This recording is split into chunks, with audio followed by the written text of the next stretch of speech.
का जो हमारा टॉपिक है वो है aggregates and properties of aggregates.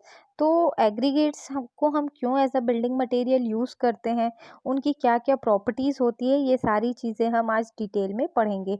तो सबसे पहले मैं ये रियल इमेज जो यूज़ कर रही हूँ एग्रीगेट का शो करने के लिए, ये आप लोग को बताने के लिए कि ऑलमोस्ट सभी स्टूडेंट्स ने ऐसा जो मटेरियल है वो कहीं ना कहीं जहाँ पे भी कंस्ट्रक्शन हो रहा है उन्होंने ज़रूर देखा होगा। और इन्हीं मटेरियल को हम क्या कहते हैं, एग्रीगेट्स कहते हैं। सबसे पहले हम देखते हैं कि एग्रीगेट्स होता क्या है।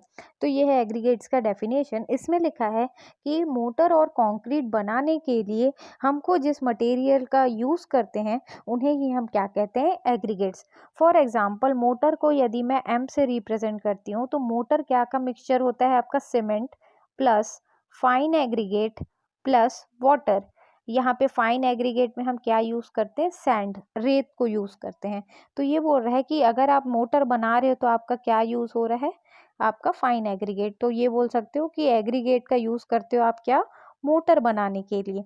दूसरा बोलता है कि आप एग्रीगेट का यूज़ करते हो कंक्रीट बनाने के लिए। तो कंक्रीट आपका मिक्सचर होता है किसका किसका, cement plus fine aggregate plus coarse aggregate plus water. तो आप यहाँ पे fine aggregate and coarse aggregate दोनों का यूज़ कर रहे हो कंक्रीट बनाने के लिए। इसीलिए बोला गया है कि हम क्या करते हैं, एग्रीगेट्स का यूज़ करते हैं मोटर एंड कंक्रीट बनाने के लिए। उसे ही हम क्या कहते हैं, उन्हीं मटेरियल्स को, जिन मटेरियल्स से हम मोटर और कंक्रीट बनाते हैं उन्हीं मटेरियल को हम क्या कहते हैं, एग्रीगेट कहते हैं। आगे बोलता है कि आपका जो एग्रीगेट है वो आपके कंक्रीट को एक बॉडी प्रोवाइड करता है और ये एक्ट करता है एज अ फिलर मटेरियल। अब ये जो बॉडी प्रोवाइड करता है इसका मतलब ये होता है कि अगर मैं कंक्रीट बना रही हूँ तो उसमें मैं सीमेंट, आपका सैंड, कोर्स एग्रीगेट और वाटर यूज़ करती हूँ। तो ये बोलता है कि उस पूरे मिक्सचर में यदि मैं उसको 100% कंसिडर करूँ तो उसका 75% उसमें जो मटेरियल रहता है वो आपका एग्रीगेट होता है। जो पूरे उस मिक्सचर को प्रिपेयर करने में हम इस्तेमाल कर रहे हैं उसका 75% आपका क्या होता है, एग्रीगेट होता है। तो अगर आपका किसी भी इंग्रेडिएंट का परसेंटेज हाई है दैट मीन्स वही एक बॉडी प्रोवाइड करता है आपके जो मिक्सचर है उसको। आगे बोलता है कि आपका जो एग्रीगेट होता है वो as a filler material use करते हैं। फिलर मटेरियल का मतलब ये होता है कि आप इंग्रेडिएंट्स को यूज़ कर रहे हो पार्टिकल्स के पैकिंग में इम्प्रूव करने के लिए। ऐसे मटेरियल जो पार्टिकल पैकिंग में इम्प्रूव करते हैं उन्हें ही हम क्या कहते हैं, आपका फिलर मटेरियल कहते हैं। तो ये बोलता है कि ये बिहेव करता है as a filler material to give a homogenous mass. अब होमोजेनस मास के लिए ये के बनाने में मदद करता है। इसका मतलब होता है कि आपने जो मिक्सचर प्रिपेयर किया है उसमें कहीं पे भी यदि मैं कुछ भी कितने भी अमाउंट में उसमें से विड्रॉ कर रही हूँ अगर कंक्रीट, तो उसका सेम फिजिकल प्रॉपर्टी होगा जितना उस पूरे मिक्सचर का जो फिजिकल प्रॉपर्टी होगा, और उस थोड़े अमाउंट का जो मैंने विड्रॉ किया है कंक्रीट उसका जो फिजिकल प्रॉपर्टी होगा, दोनों का फिजिकल प्रॉपर्टी सेम होगा। तो ये आप बोल सकते हो कि आपका जो मिक्सचर है वो क्या है, आपका होमोजेनस मिक्सचर है। ये जो आपका एग्रीगेट है ये सीमेंट पेस्ट के साथ बाइंड होके आपको क्या करता है, एक होमोजेनस मास प्रोवाइड करता है। आगे लिखता है कि आपका जो एग्रीगेट होता है उसको पहले ये माना गया था कि ये केमिकली रिएक्ट नहीं करता अदर इंग्रेडिएंट के साथ जो आपके कंक्रीट में प्रेजेंट हैं। बट लेटर ये देखा गया कि डिफरेंट टाइप ऑफ एग्रीगेट क्या करते हैं, आपका केमिकल बॉन्ड फॉर्म कर लेते हैं किसके साथ, आपके सीमेंट पेस्ट के साथ, और ये केमिकली क्या करते हैं, रिएक्ट करते हैं। तो इन्हें ही हम क्या कहते हैं, एग्रीगेट्स कहते हैं। तो आई होप आपको एग्रीगेट तो क्लियर होगा कि एग्रीगेट होता क्या है। नेक्स्ट है आपका types of aggregate. Types of aggregate दो कैटेगरी में डिवाइड हुआ है। पहला है आपका फाइन एग्रीगेट एंड सेकंड है आपका कोर्स एग्रीगेट। ये जो इमेज है, ये जो है इमेज वो है सैंड का, उसे ही हम क्या कहते हैं, फाइन एग्रीगेट। और ये जो इमेज है वो है ब्रोकन स्टोन्स का, इन्हें हम क्या कहते हैं, कोर्स एग्रीगेट। ये दोनों इंग्रेडिएंट को ऑलमोस्ट सभी कंस्ट्रक्शन साइट में यूज़ किया जाता है।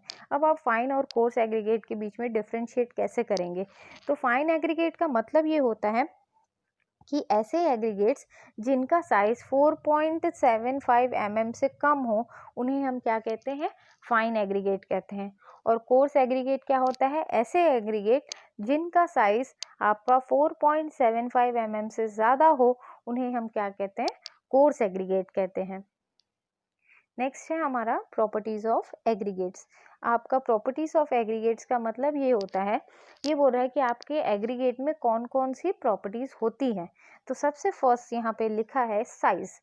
साइज में बोलता है फॉर फाइन एग्रीगेट, यहाँ पे एफ ए का मतलब है फाइन एग्रीगेट। एफ ए को मैंने यहाँ पे शॉर्ट में यूज़ किया है, आप एग्जाम में जब लिखेंगे तो फुल लिखिएगा, फुल फॉर्म में। तो यहाँ पे बोलता है कि for F a fine aggregate using the largest size will give a more dense concrete, but mixture of all sizes is more desirable and more economical। इसका मतलब ये है, ये बोलता है कि आपका भाई, आप फाइन एग्रीगेट किसे कहते हो, सैंड को कहते हो। तो अभी हम सैंड फाइन एग्रीगेट का डेफिनेशन पढ़े कि ऐसे आपके एग्रीगेट जिनका साइज 4.75 mm से कम होता है उन्हें हम क्या कहते हैं, फाइन एग्रीगेट कहते हैं। मतलब अगर मैं बोलना चाहूँ तो फाइन एग्रीगेट का सबसे बड़ा साइज क्या होगा, 4.75 mm, बाकी सारे उसके कम साइज के पार्टिकल्स होंगे। तो ये बोलता है कि यदि आप 4.75 mm साइज के पार्टिकल्स को यूज़ कर रहे हो केवल कंक्रीट बनाने के लिए, तो वो आपको ज़्यादा डेंस कंक्रीट देगा, या बोल सकते हो उसमें ज़्यादा पैकिंग होगा। लेकिन ये बोलता है कि लेकिन अगर आपके मिक्सचर में 4.75 mm के अलावा उसके और भी कम साइज के यदि आप पार्टिकल्स को यूज़ करते हो, तो आपका जो कंस्ट्रक्शन होगा वो इकोनॉमिकल होगा और डिज़ायरेबल होगा। अब इसमें दोनों के बीच में आप डिफरेंस समझिए। सपोज करो कि मैं एक कंक्रीट बनाई हूँ जिसमें केवल मैंने जो फाइन एग्रीगेट का साइज चूज़ किया था वो मेरा था 4.75 mm साइज का, मैंने सैंड को यूज़ किया है। और ये जो दूसरा टैंक है इसमें मैंने ऐसा कंक्रीट बनाया है जिसमें 4.75 mm के साइज के फाइन एग्रीगेट के साथ मैंने 2 mm 3 mm साइज के पार्टिकल्स को भी यहाँ यूज़ किया है सैंड के, और इनसे एक कंक्रीट बनाया है। तो ये जो कंक्रीट है इसमें आपको कम सीमेंट पेस्ट लगेगा और इस कंक्रीट में आपको ज़्यादा सीमेंट पेस्ट लगेगा। वो कैसे, क्या है कि दो 4.75 mm के बीच में ये वॉइड आपको दिख रहा है, खाली जगह को हम बोलते हैं वॉइड। इनको कौन फिलअप करेगा, सीमेंट पेस्ट। लेकिन आपका जो दूसरा टैंक है उसमें 4.75 mm साइज के बीच में हमने 2 mm 3 mm 1 mm के भी पार्टिकल्स को यूज़ किया है। तो अगर दो 4.75 mm के बीच में गैपिंग आ रहा है वॉइड, तो उस गैपिंग को कौन फिलअप कर रहा है, आपका उनके छोटे साइज के particles, that is 1 mm size के 2 mm साइज के पार्टिकल्स क्या कर रहे हैं, उसको फिल कर दे रहे हैं। तो यहाँ पे आपको कम सीमेंट पेस्ट यूज़ हो रहा है उन वॉइड्स को फिलअप करने के लिए। तो ये क्या कर रहा है, आपके कंस्ट्रक्शन को इकोनॉमिकल बना रहा है और इसमें जो है आपको ज़्यादा सीमेंट पेस्ट का यूज़ होगा। तो यही है उस सेंटेंस का मीनिंग। नेक्स्ट है फॉर सी ए मतलब होता है coarse aggregate. The size of coarse aggregate depend on the used to which concrete is to be put. ये बोलता है कि कोर्स एग्रीगेट का साइज डिपेंड करता है कि आप किस फंक्शन के लिए या किस काम के लिए, कंस्ट्रक्शन वर्क के लिए आप इसे कंक्रीट बना रहे हैं। बोलता है for mass concreting work without complicated reinforcement larger aggregates of 80 mm 40 mm 20 mm sizes are used. ये बोलता है कि मास कंक्रीटिंग मतलब आप यदि ह्यूज अमाउंट में कुछ कंस्ट्रक्शन कर रहे हो, जैसे स्लैब का कास्टिंग कर रहे हो, तो उसमें क्या लगता है, आपका छड़ लगता है। तो ये बोलता है अगर छड़ आपका नॉर्मल लगा हुआ है ऐसा, तो इसमें आपको कंक्रीटिंग करने में ज़्यादा दिक्कत नहीं होगा। लेकिन अगर आपका कुछ ऐसा कंस्ट्रक्शन वर्क है जिसमें जो नंबर ऑफ रेनफोर्समेंट बार्स है वो बहुत आपस में क्लोज पैक्ड हैं, तो इसमें आपको कंक्रीटिंग करने में दिक्कत होगी।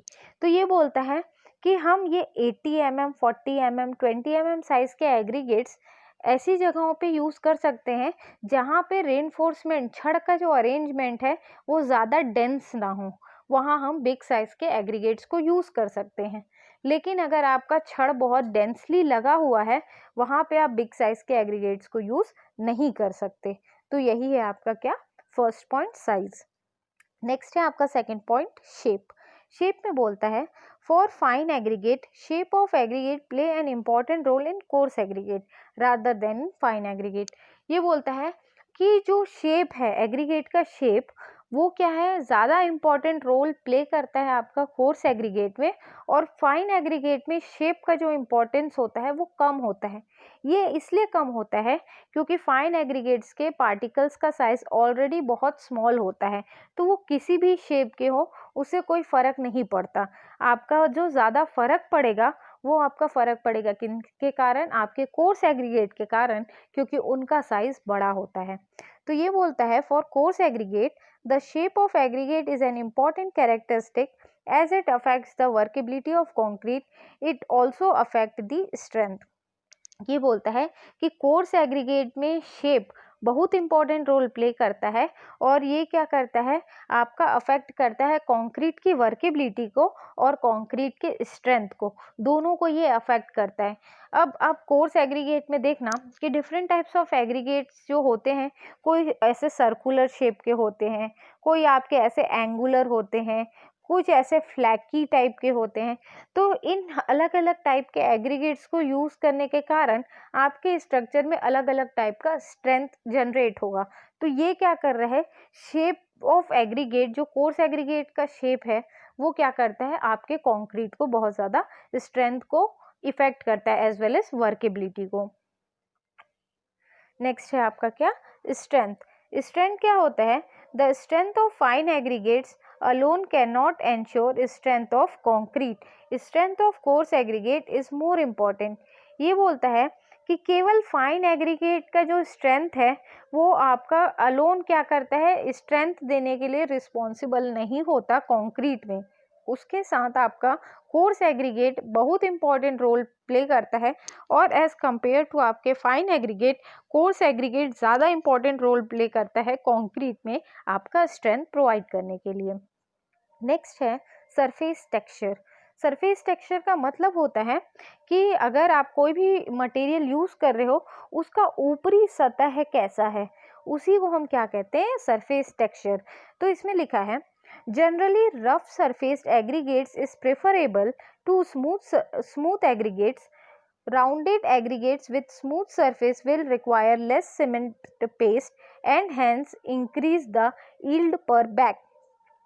ये बोलता है कि अगर आप ऐसे एग्रीगेट्स को यूज़ कर रहे हो जिसका जो ऊपरी सतह है वो क्या है, रफ है, खुरदुरा है, तो ये क्या करता है आपका जो एग्रीगेट्स है या बोल सकते हो आप जो कंक्रीट बना रहे हो उसमें डेंस पैकिंग फॉर्म करता है।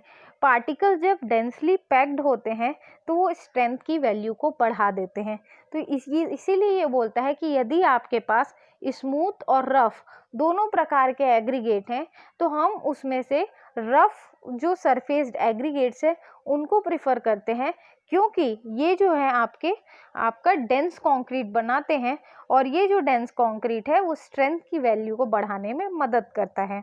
आगे बोलता है कि जो अगर राउंडेड शेप के एग्रीगेट्स को हम यूज़ करते हैं, ऐसे एग्रीगेट जो ऐसे राउंड आपके सर्कुलर शेप के होंगे उनको यदि हम यूज़ करते हैं तो इनको आपस में कंबाइन करने के लिए कम सीमेंट पेस्ट की आवश्यकता होती है। तो ये बोलता है कि हमारे कम सीमेंट बैग में हम ज़्यादा कंक्रीट बना सकते हैं यदि हम स्मूथ एग्रीगेट को यूज़ करें, लेकिन वहीं पे यदि हम रफ एग्रीगेट को यूज़ कर रहे हैं तो हमको ज़्यादा सीमेंट की आवश्यकता होती है कंक्रीट बनाने के लिए। नेक्स्ट है आपका स्पेसिफिक ग्रेविटी। स्पेसिफिक ग्रेविटी होता है आपका density upon density of water. तो यहाँ पे क्या है आपका डेंसिटी, क्या होगा आपका डेंसिटी ऑफ फाइन एग्रीगेट या density of coarse aggregate upon density of आपका वाटर। अब जो डेंसिटी की जो वैल्यू होती है वो जनरली आपका कोर्स एग्रीगेट के लिए वेरी करेगा, लेकिन फाइन एग्रीगेट के लिए जो डेंसिटी की वैल्यू हम लेते हैं वो रहता है 2.6 से लेके 2.8 के रेंज में, और जनरली जो वैल्यू हम कंसिडर करते हैं वो रहता है आपका 2.7। लेकिन कोर्स एग्रीगेट में ये जो स्पेसिफिक ग्रेविटी है वो टाइप ऑफ एग्रीगेट के ऊपर डिपेंड करेगा और उसका वैल्यू अलग होगा। नेक्स्ट है आपका बल्क डेंसिटी। बल्क डेंसिटी बोलता है कि this refers to the density of aggregate considered along with volume of void और empty space between the particles.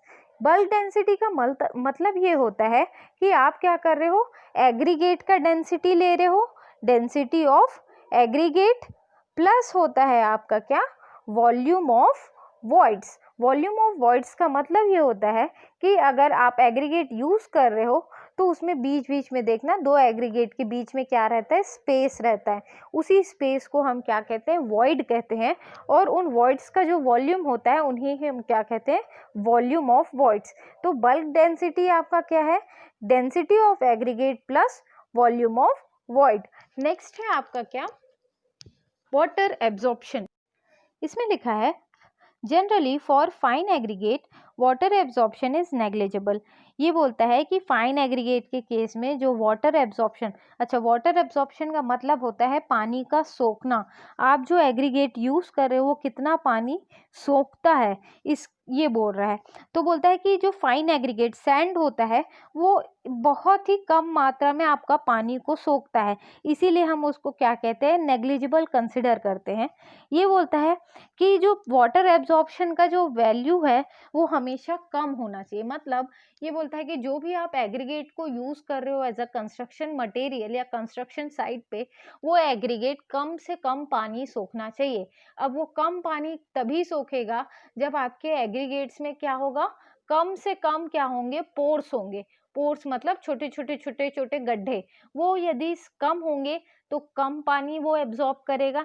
मतलब आपके जो एग्रीगेट है उसमें अगर आप नॉन पोरस एग्रीगेट को यूज करोगे तो वो आपका वाटर एब्जॉर्प्शन मिनिमम रखेगा।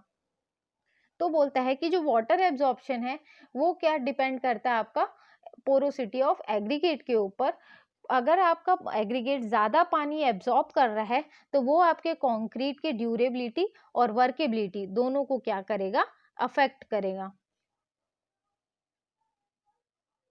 नेक्स्ट है हमारा साउंडनेस। साउंडनेस का मतलब बोलता है this refers to expansion and contraction of the aggregate when subjected to temperature variation. ये बोलता है टेम्परेचर में परिवर्तन होने के कारण आपका अगर एग्रीगेट में क्या हो रहा है, एक्सपांशन हो रहा है, कंक्रीट में अगर एक्सपांड हो रहा है, फूल रहा है या सिकुड़ रहा है, तो ये किन के कारण हो रहा है आपका, ये आप बोलोगे इसमें जो प्रेजेंट मटेरियल्स है वो टेम्परेचर होने के कारण रिएक्ट कर रहे हैं और उनके कारण इनमें एक्सपांशन एंड कॉन्ट्रैक्शन हो रहा है। तो ये बोल रहा है कि अगर आपका गुड क्वालिटी का आप एग्रीगेट चूज करोगे तो वो minimum expansion and contraction show करेगा जब आपका टेम्परेचर में चेंजेस होगा, उसे ही हम क्या कहते हैं, साउंडनेस कहते हैं। तो आई होप आपको aggregate and properties of aggregate ये लेक्चर से क्लियर हो जाएगा। और अगर आपको कहीं पे भी डाउट हो रहा है तो आप मुझसे पूछ सकते हैं। Thank you.